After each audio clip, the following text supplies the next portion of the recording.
Hello students, welcome back to your channel Aranyak academy. বাংলার আরেকটি নতুন ক্লাসে তোমাদের প্রত্যেককে স্বাগত। তোমরা জানো ইতিমধ্যেই বাংলার আমরা 7টি থিওরির ক্লাস কমপ্লিট করে ফেলেছি।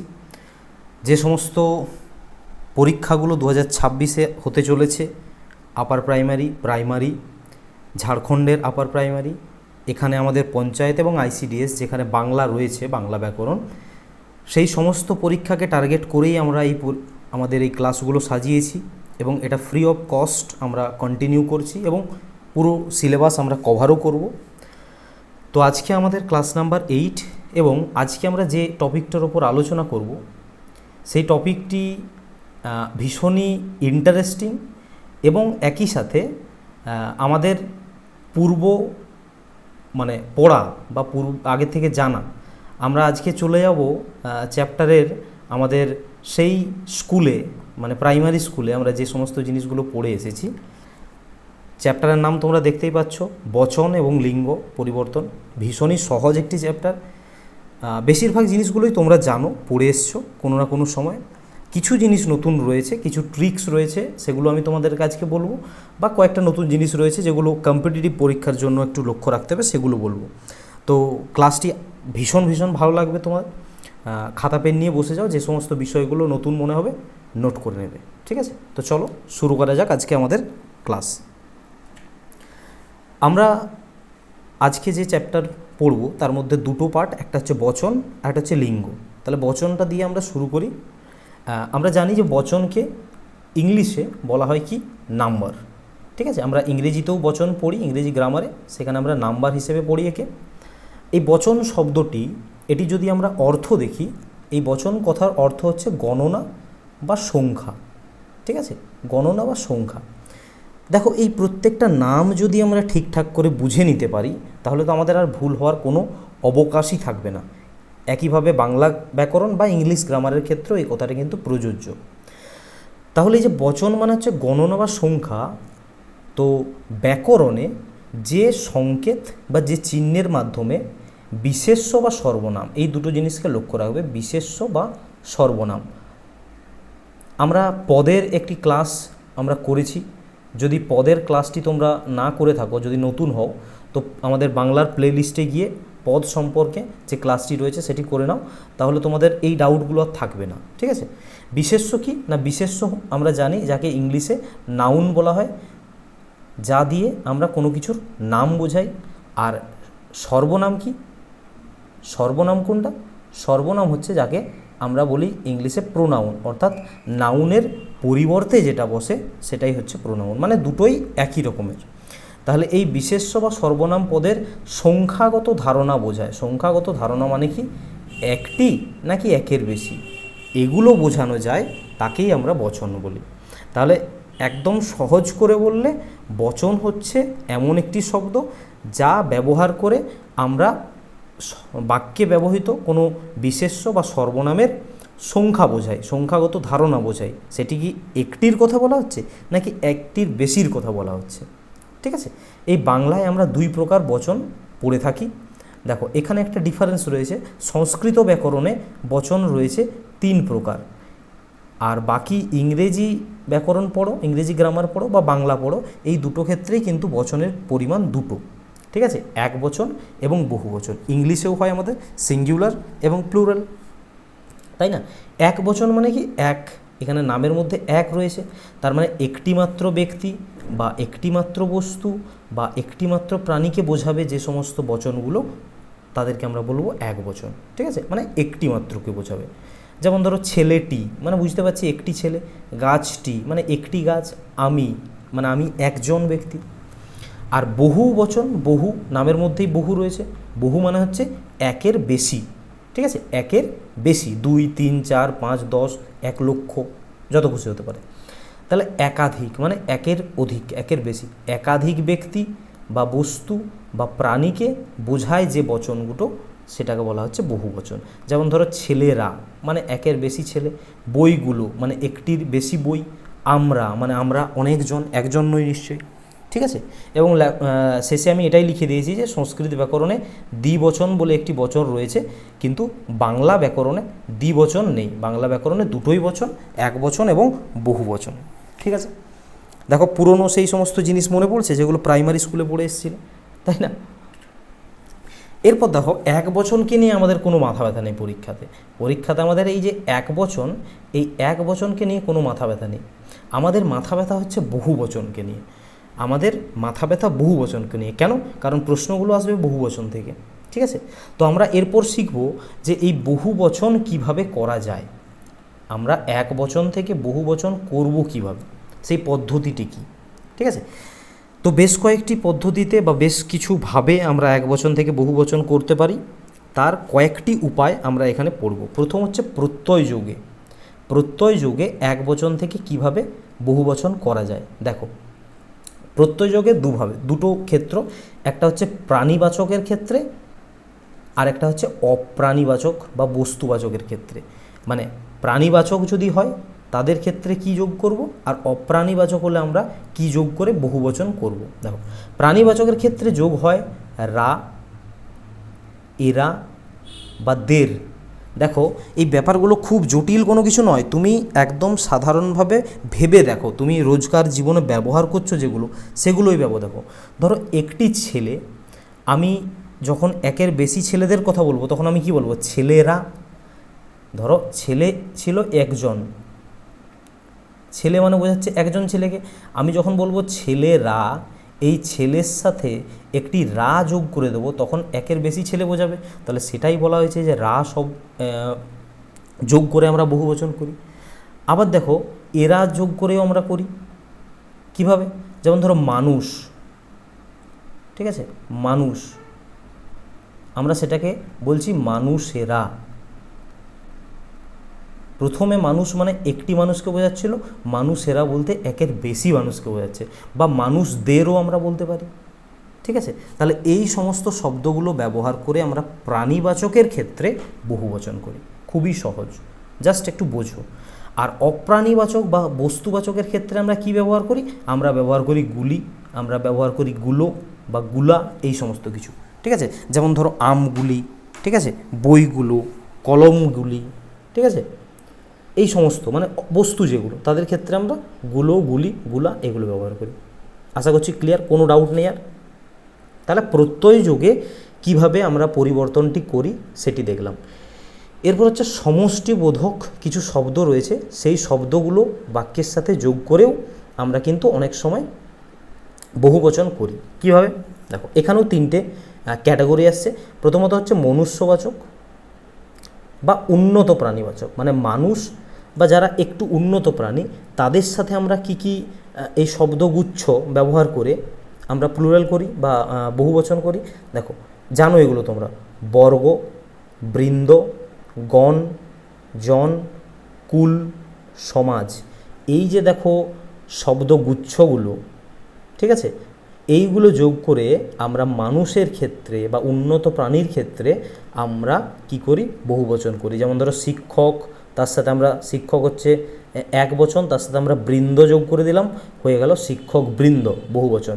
কবি এক বচন, কবির সাথে যোগ করে দিলাম বর্গ, হয়ে গেল বহুবচন, কবি বর্গ। ছাত্র এক বচন, তার সাথে যোগ করলাম আমরা গণ, হয়ে গেল ছাত্রগণ, বহুবচন। শক্তি এক বচন, তার সাথে যোগ করলাম কুল, হলো শক্তিকুল, বহুবচন। বোঝা গেল?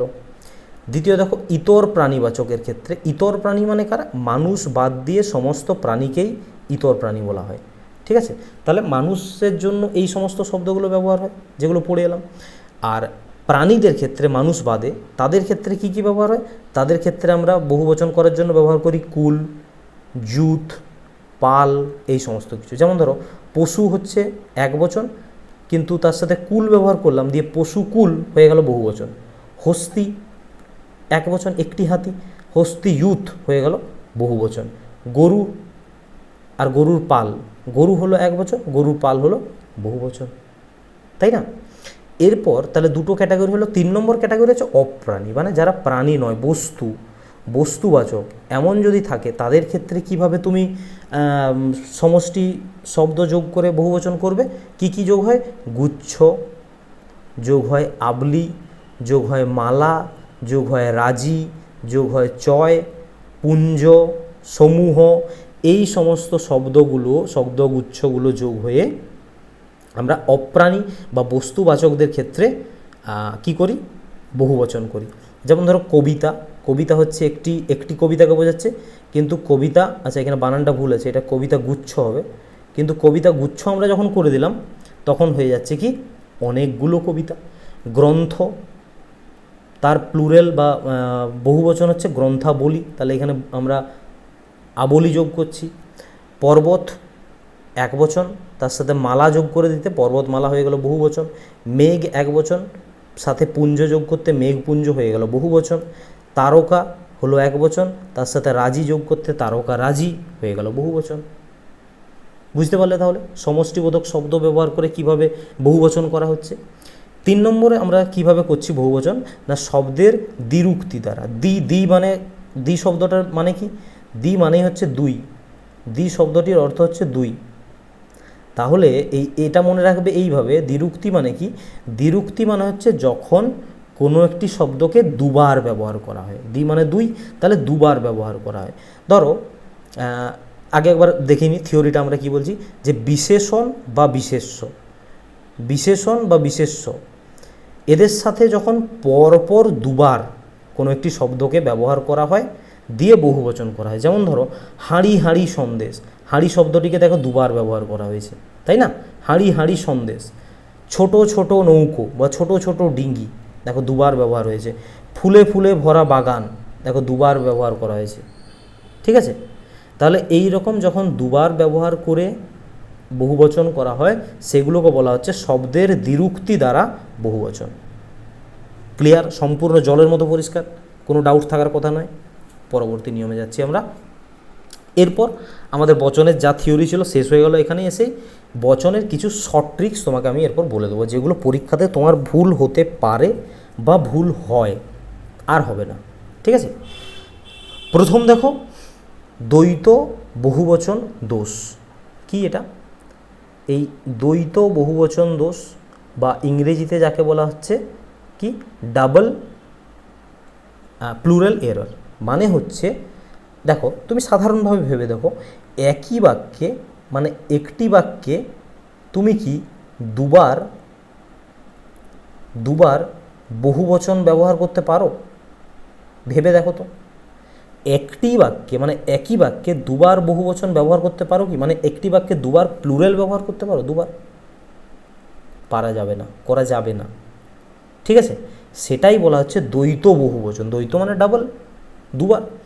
তাহলে একই বাক্যে দুটি বহুবচন বোধক শব্দ বা প্রত্যয় একসঙ্গে ব্যবহার করা যাবে না, এটা ব্যাকরণগত ভুল, ঠিক আছে। তাহলে দুটি বহুবচন বোধক শব্দ বা প্রত্যয় একই বাক্যে একসঙ্গে ব্যবহার করা ব্যাকরণগত ভুল, এটা যাবে না। তাহলে এই ভুলটা তোমাকে লক্ষ্য রাখতে হবে। দেখো একটি বাক্য দেখো, সকল ছাত্রগণ উপস্থিত আছে, তুমি বাক্যটি পড়লে বুঝতে পারবে।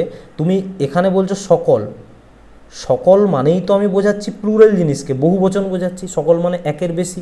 আবার বলছো ছাত্রদের সাথে যোগ করছো তুমি কি গণ, এই গণ আমরা পড়ে এলাম, এটাও বহুবচনকে বোঝায়। তাহলে তুমি সকলও ব্যবহার করছো আবার গণও ব্যবহার করছো, এই দুটোই তো বহুবচনের ক্ষেত্রে ব্যবহার হয়। তার মানে তুমি রিপিটেডলি তো বহুবচন বোধক শব্দ ব্যবহার করতে পারো না, পারো কি? পারো না। তাহলে তোমাকে হয় বলতে হবে যে সকল ছাত্র উপস্থিত আছে, গণটাকে বাদ দিতে হবে, ঠিক হবে তাহলে। বা ছাত্রগণ উপস্থিত আছে, তুমি এটাও বলতে পারো, এখানে সকলটাকে বাদ দিতে হবে। তাহলে যে কোনো একটি ব্যবহার করে তুমি কিন্তু প্লুরাল করতে পারো বা বহুবচন করতে পারো, দুটোকে একসাথে ব্যবহার করা যাবে না। এই ভুলটা পরীক্ষাতে হয়, আমি নোট করে দিলাম, এটা লিখে রাখো, এই ভুলটা যেন না হয়। ক্লিয়ার? চলো দ্বিতীয় যে নিয়মটা আমরা পড়ব সেটা হচ্ছে এই সমস্ত শব্দগুলোর ব্যবহার, সকল, সব বা সমস্ত, এদের ব্যবহার ঠিক কীভাবে করতে হয়, কিভাবে করা উচিত। দেখো এই প্রত্যেকেরই এই সকল, সব বা সমস্ত এরা কিন্তু প্রত্যেকটাই বহুবচন শব্দ, তাই না। সকল মানে, সব মানে বা সমস্ত মানে বহুবচনকেই বোঝায়। তাহলে আমরা যখন কোনো বিশেষ্য বা নাউনের আগে এই সকল বা সব বা সমস্ত এদেরকে বসাবো, তখন কিন্তু ওই বিশেষ্য পদে আলাদা করে আর বহুবচন প্রত্যয় তুমি যুক্ত করতে পারবে না। বহুবচন প্রত্যয় কোনগুলো? রা, দের, ওই যে পড়েছিলাম প্রথমেই। তাহলে তুমি কখনোই বলতে পারবে না সব পাখিরা নয়। তুমি সব বলছো মানেই তুমি বহুবচন করে দিয়েছো, তাহলে আর পাখির সাথে তুমি রা যোগ করতে পারবে না। তোমাকে বলতে হবে সব পাখি, সব পাখিরা হবে না। আশা করছি দুটো নিয়ম বোঝাতে পারলাম। তাহলে এই দুটো জায়গা থেকে কিন্তু তোমার বচনে ভুল হতে পারে, ঠিক আছে? আমি এটা নোট করে দিলাম, ঠিক আছে? চলো, এরপর আমরা পড়ব লিঙ্গ। আমাদের বচন কমপ্লিট হয়ে গেল, এরপর আমরা লিঙ্গ পড়ব। একইভাবে দেখো, লিঙ্গ শব্দটির যদি অর্থে আমি যাই, লিঙ্গ শব্দের অর্থ হচ্ছে চিহ্ন, ঠিক আছে, বা লক্ষণ, চিহ্ন বা লক্ষণ। তাহলে যে চিহ্ন দ্বারা, ঠিক আছে, যে চিহ্ন দ্বারা কোনো পদ, কোনো একটি পদ পুরুষ নাকি স্ত্রী, নাকি পুরুষ স্ত্রী উভয়কেই বোঝাচ্ছে, নাকি বস্তুকে বোঝাচ্ছে, এটা আমরা নির্দেশ করি, তাকেই বলা হয় লিঙ্গ। বুঝতে পারলে? তাহলে পুরুষ নাকি স্ত্রী, নাকি পুরুষ এবং স্ত্রী দুটোকেই বোঝাচ্ছে, নাকি যে কোনো বস্তু বা অপ্রাণীবাচক, এটা বোঝায় আমাদেরকে যে পদগুলো, সেই পদটাকে বা সেই চিহ্নটাকে বা সেই লক্ষণটাকে আমরা লিঙ্গ বলি। বাংলাতে লিঙ্গ রয়েছে 4 প্রকার। একইভাবে যেমন ইংলিশ গ্রামারেও 4 প্রকারের জেন্ডার রয়েছে, সেম। কি কি? পুংলিঙ্গ, স্ত্রীলিঙ্গ, ক্লীবলিঙ্গ আর উভয়লিঙ্গ। নামের মধ্যেই এদের সংজ্ঞা রয়েছে, ভুল হবে না কখনো। পুং মানে জানি আমরা পুরুষ, তাহলে যে সমস্ত শব্দগুলো পুরুষদেরকে নির্দেশ করবে তারাই হবে পুংলিঙ্গ। যেমন ধরো পিতা মানে আমি জানি একজন পুরুষের কথা বলা হচ্ছে, সিংহ মানে পুরুষ সিংহ, ভাই মানে পুরুষদের কথা বলা হচ্ছে।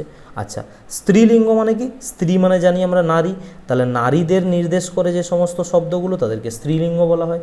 যেমন মাতা আমি জানি মায়ের কথা বলা হচ্ছে, মানে একজন নারীর কথা বলা হচ্ছে।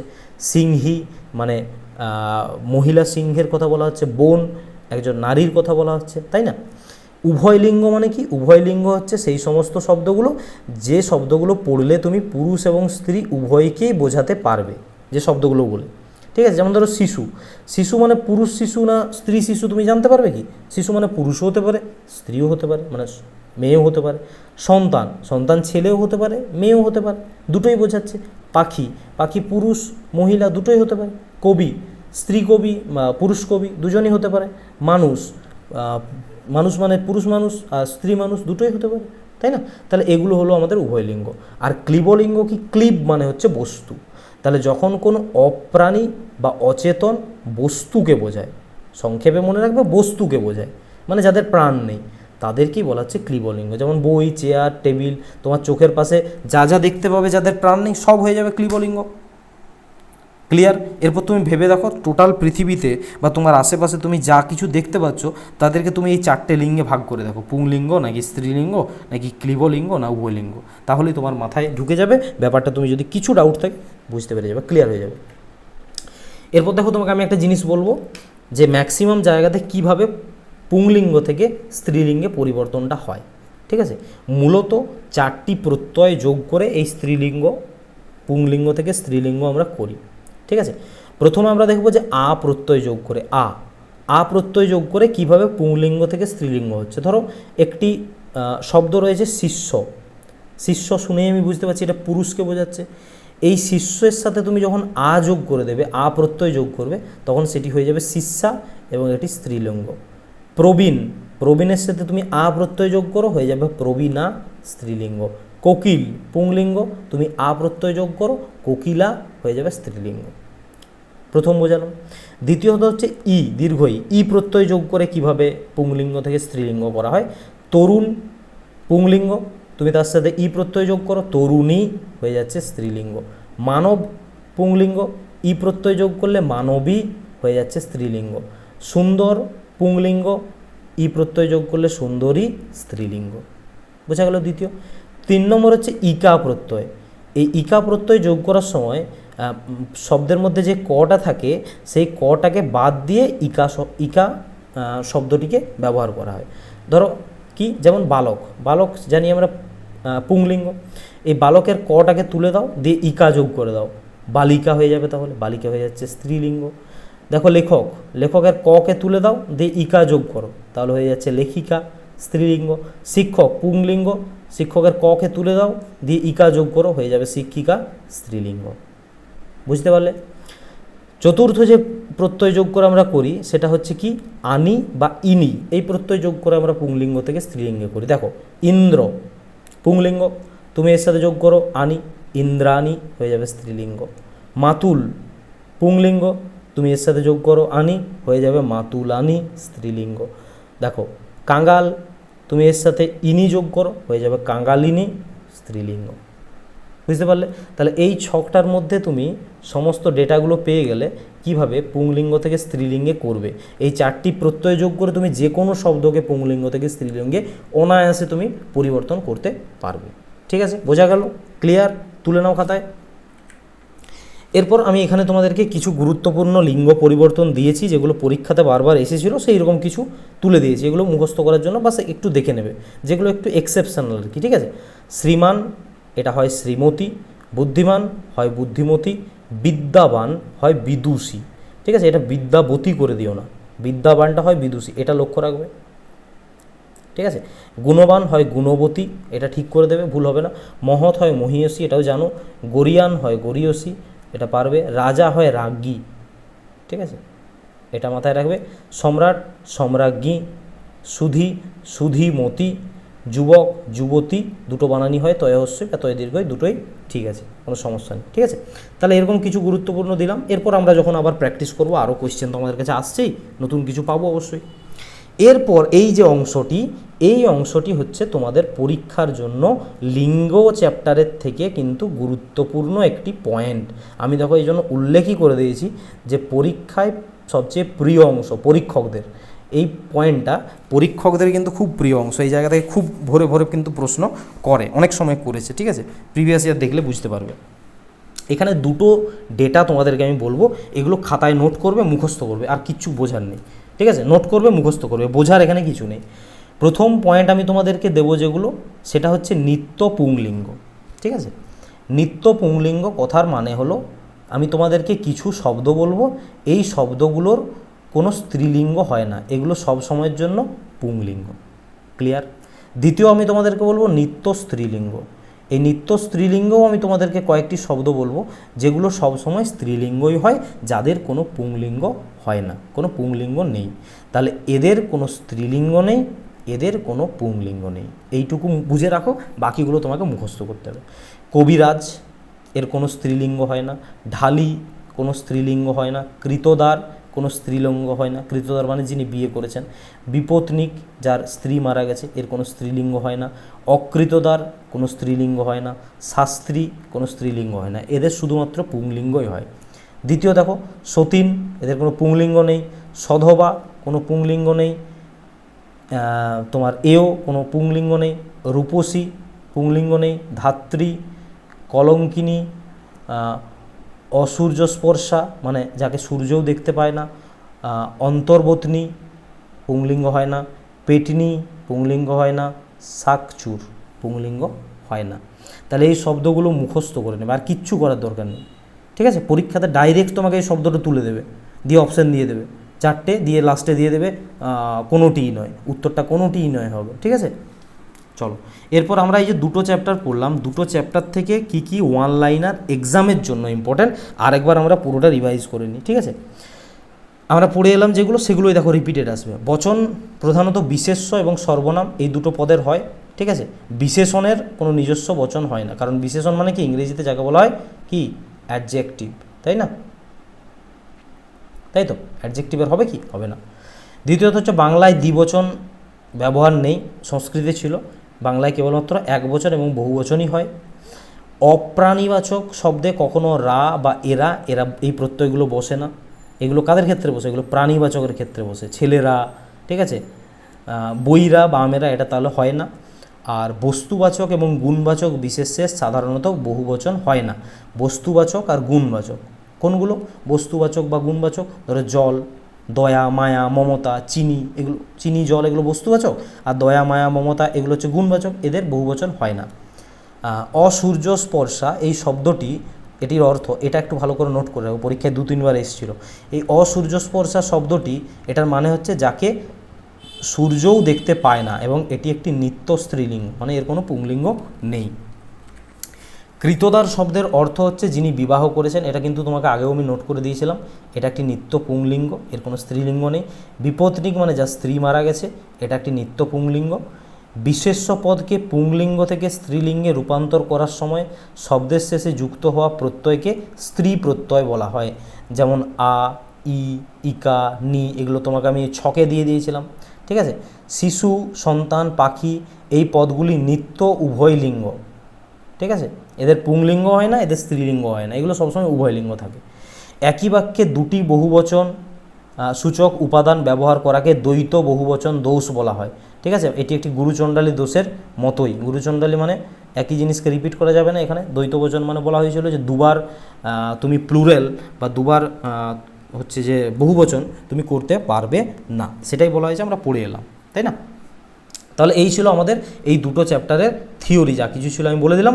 এরপর আমরা এখান থেকে 10টি মোস্ট ইম্পর্ট্যান্ট প্রিভিয়াস ইয়ারে আসা প্রশ্ন প্র্যাকটিস করব, যেগুলো তোমাদেরকে আরও তোমার কনসেপ্টটাকে ক্লিয়ার করে দেবে। চলো, আমি তোমাদেরকে প্রত্যেকটা জন্য, যেহেতু ভিডিওটি রেকর্ডিং, তোমরা ভিডিওটি পজ করে প্রত্যেকটি কোয়েশ্চেনের অ্যান্সার যেটা হবে আমাকে কমেন্ট করে অবশ্যই জানাও, তারপরে আমার উত্তরটা বা আমার এক্সপ্লেনেশনটা শোনো, ঠিক আছে।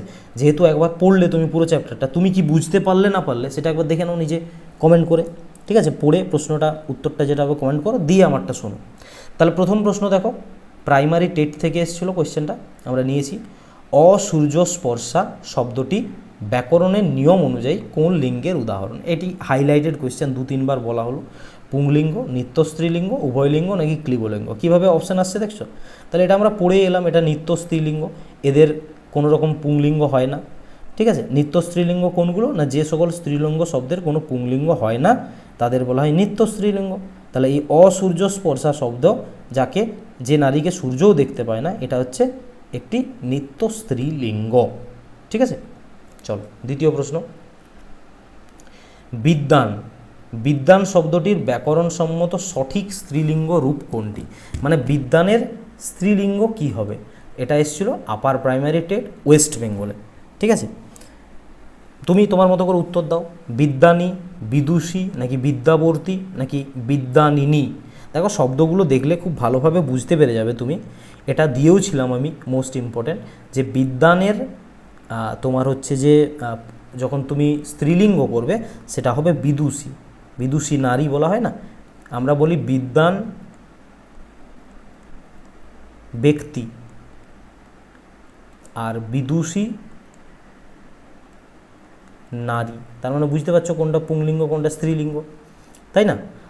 আচ্ছা, অন্যান্য যদি অপশানগুলো দেখো তুমি, এই বিদ্যানী, বিদ্যাবর্তী বা বিদ্যানিনী, এই অপশানগুলো এমনই দিয়েছে, এই রকম কোনো শব্দ নেই, ঠিক আছে। তুমি এরকম শব্দ বাংলাতেও পাবে না, এরকম শব্দ কোনো সংস্কৃতেও পাবে না, এমন শব্দগুলো দিয়েছে। এটা তো বোঝাই যাচ্ছে যে এগুলো হবে না, ঠিক আছে, বোঝা গেল। চলো পরের প্রশ্নতে আমরা যাই। 3 নম্বর প্রশ্ন হচ্ছে, বলা হয়েছে তোমাকে নিচের কোন ব্যাকরণগত দিক থেকে সঠিক বহুবচন রূপ কোনটি? ব্যাকরণগত দিক থেকে সঠিক, এটা এসেছিল পশ্চিমবঙ্গের প্রাইমারি টেট পরীক্ষাতে। সকল ছাত্রগণ, সব পাখিরা, শিক্ষকবৃন্দ নাকি পর্বতমালা সমেত? পর্বতমালা সমেত, দেখো কোনটি হবে? উত্তর দেওয়ার চেষ্টা করো, কিন্তু নিজেকে এঙ্গেজ করো পরীক্ষা, মানে এর মধ্যে, কোয়েশ্চেনের মধ্যে এঙ্গেজ করো, তুমি পারবে, অবশ্যই পারবে, ঠিক আছে। ভুল কোথায় আছে? তোমাকে চেয়েছে ঠিক কোনটা। দেখো, যদি তুমি অপশান এ দেখো, সকল ছাত্রগণ, এটা ভুল। কেন ভুল? কারণ দেখো, এখানে সকল ব্যবহার করা হয়েছে, আবার ছাত্রের সাথে গণ ব্যবহার করেছে। আমরা কি বলেছিলাম যে একই বাক্যে তুমি দুবার বহুবচন ব্যবহার করতে পারবে না, এবং এই ভুলটাকে কি বলা হয়? এটাকে বলা হয় দ্বৈত বহুবচন দোষ বলা হয়, তাই না? পড়ে এলাম। তাহলে এখানে দুবার ব্যবহার হয়েছে, দেখো, সকল আবার গণ, তাহলে এটা হচ্ছে না। তুমি দ্বিতীয় অপশান দেখো, সব পাখিরা, এটাও ভুল। কেন? এখানে দেখো সব ব্যবহার হয়েছে, সব মানেই বহুবচন হয়ে গেল, আবার পাখির সাথে রা ব্যবহার করা হয়েছে, তাই না? দুটো সূচক বসে গেছে, এই জন্য এটা হবে না। আচ্ছা, তুমি যদি অপশান ডিতে যাও, পর্বতমালা সমেত, এটাও ভুল। কেন? কারণ মালা তুমি যখন ব্যবহার করছো পর্বতের সাথে, মালা দিয়েই তুমি পর্বতের বহুবচন করে দিয়েছো, তার সাথে আবার সমেত যুক্ত করা, এটা তো কোনো মানেই নেই। তার মানে এখানে একমাত্র শিক্ষকবৃন্দ এটিই সঠিক, বাকি সবগুলোই ভুল। 4 নম্বর প্রশ্ন দেখো, নিচের কোন শব্দটি নিত্য পুংলিঙ্গ? নিত্য পুংলিঙ্গ শব্দের সঠিক উদাহরণ। ঝাড়খণ্ড প্রাইমারি টেটে এসেছিল এই প্রশ্নটি। ঠিক আছে, নিত্য পুংলিঙ্গ বলেছে। আমরা জানি নিত্য পুংলিঙ্গের থিওরি আমরা পড়ে এসেছি। নিত্য পুংলিঙ্গ কোনগুলো? না, যাদের কোনো স্ত্রীলিঙ্গ হয় না। ঠিক আছে, কোনটা হবে দেখো, কবিরাজ, শিক্ষক, ছাত্র, তরুণ। তুমি দেখো এক একটা অপশানে দেখো, শিক্ষক, এই শিক্ষকের কি স্ত্রীলিঙ্গ হবে না? শিক্ষিকা, তাই না? তাহলে শিক্ষকের স্ত্রীলিঙ্গ হয় শিক্ষিকা। আচ্ছা, ছাত্র, এর স্ত্রীলিঙ্গ কি হবে না?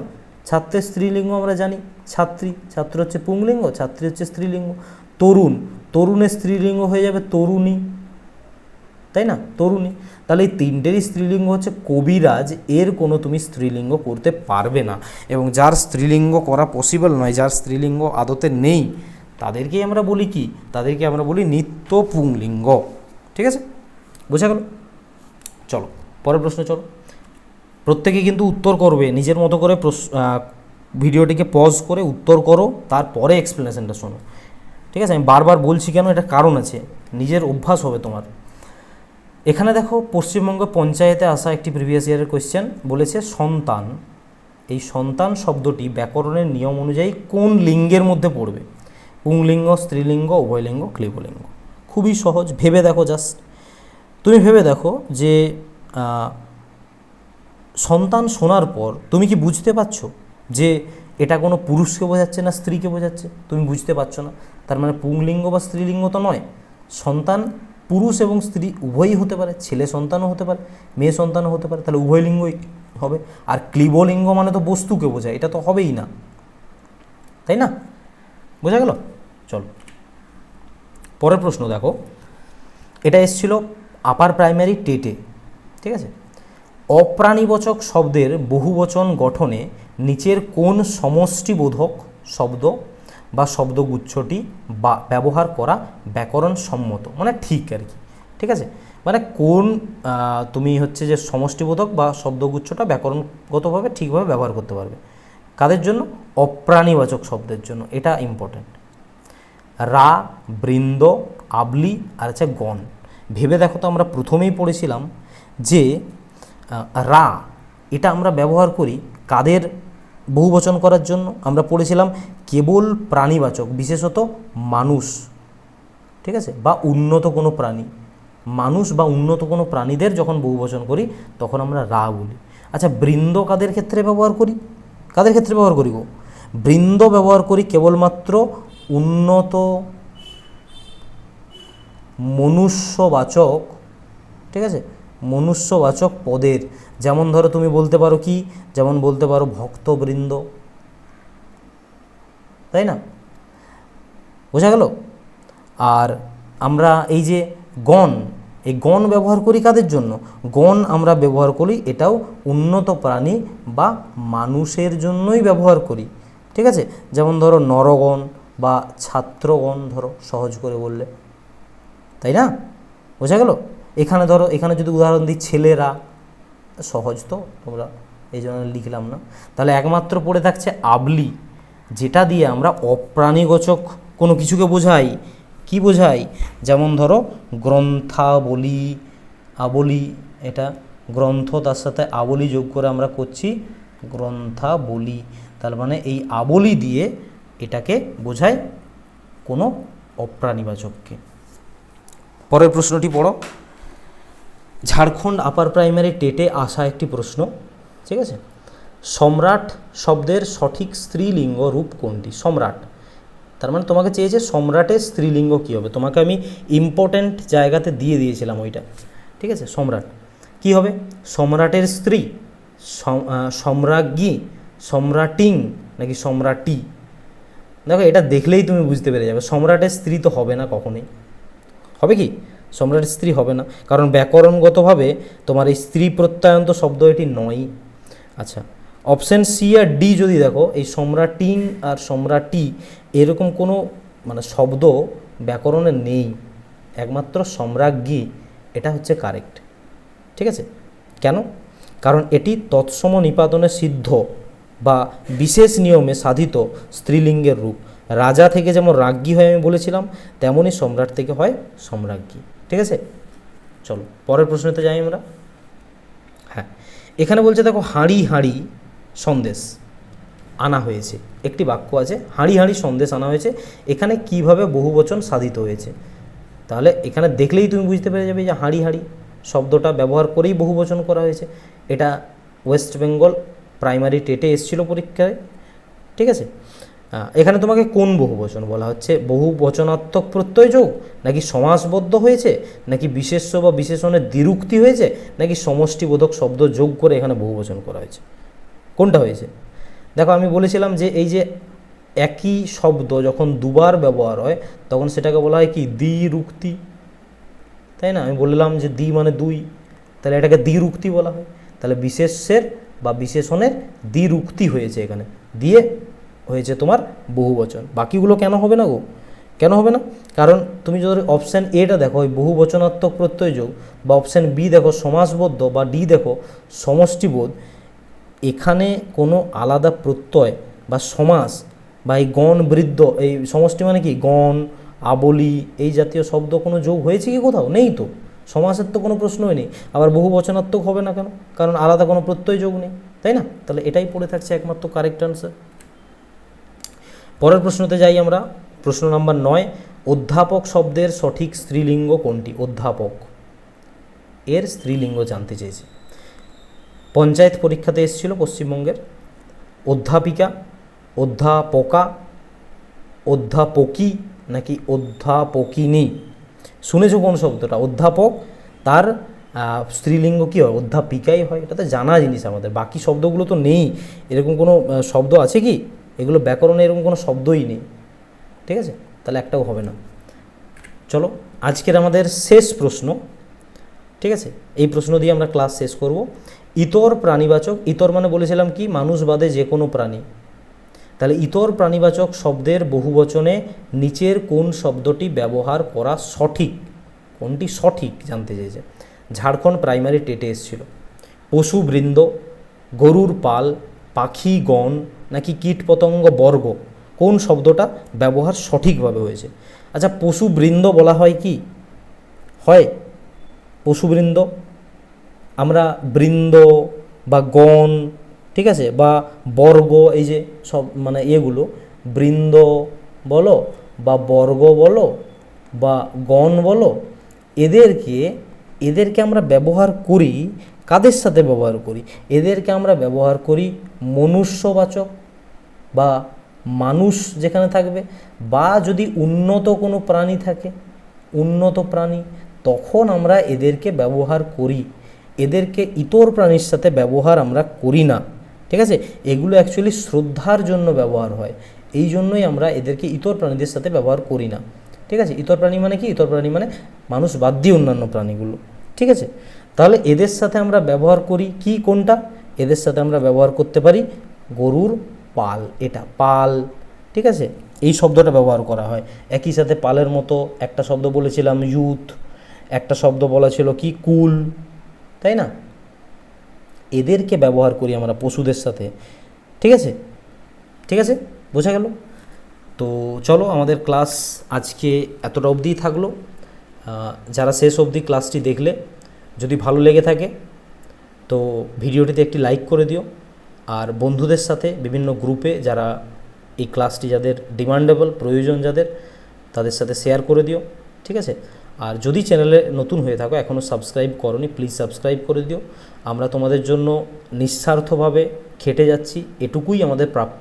ঠিক আছে, যত সম্ভব ভিডিওটা বেশি ছড়িয়ে দেবে, সেটুকুই আমাদের প্রাপ্য। আরও এনার্জি আসবে এবং আরও তোমাদের জন্য ফ্রিতে এভাবেই নতুন কন্টেন্ট আনতে পারবো।